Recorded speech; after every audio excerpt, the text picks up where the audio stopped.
Travis here from Team Buffalo. Today I want to talk to you about stress testing culture.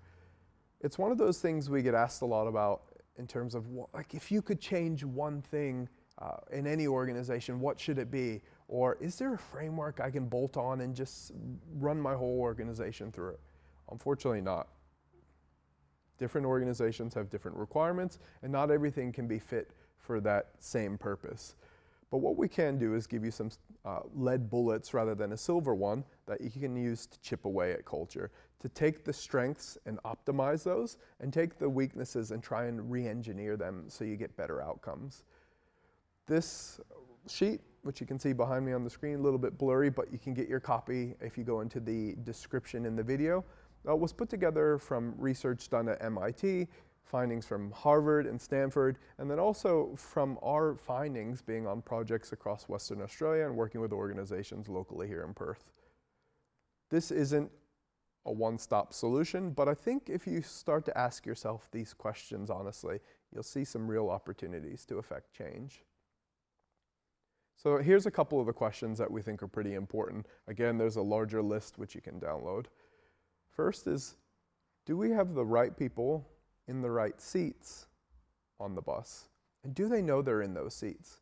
Too often we hire people, we put them in roles, and then we change the scope of requirements. We don't really communicate what success looks like, and then suddenly they're underperforming. Well, how the hell can I say this person's underperforming if it didn't even really define what success looks like, and they don't even know they're responsible for that? So let's make sure we've got that sorted. Do we use the most effective format for communication? There's kind of the bad punchline in the office was always 5 minutes, everyone in the conference room. There's a reason that that's funny, is because it's true.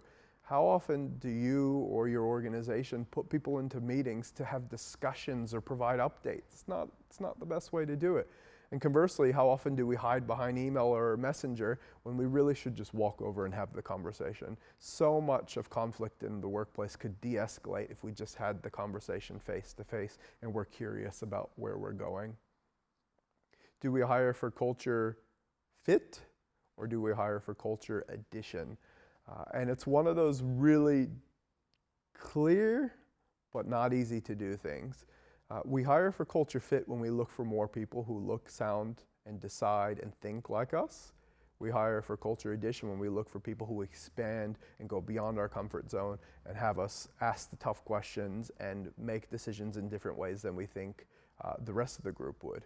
That's how you get growth, but not easy to do. So look, those are a few of the areas, like I said, a longer list which you can grab a copy of, but I really challenge you, and here's the kicker. If you think that your culture is pretty good and you want to see how to make it great, don't answer those questions yourself. Instead, give them to your leaders, give them to your frontline staff, and have them answer the questions. If you don't feel comfortable that they'll give you an honest answer, that probably tells you something that needs to be addressed. But if that's the case, look, for today, send them something anonymous survey, and say, look, just fill this in, send it back, because we're really looking at how we can look at affecting change through things we can start, stop, and keep doing within the organization. So I'd encourage you to get stuck into that and let us know how you go. If you'd like to see more content like this, head on to teambuffalo.co. There's a growth tips section and heaps of tools on there for you as well. I look forward to seeing you next time. Thanks.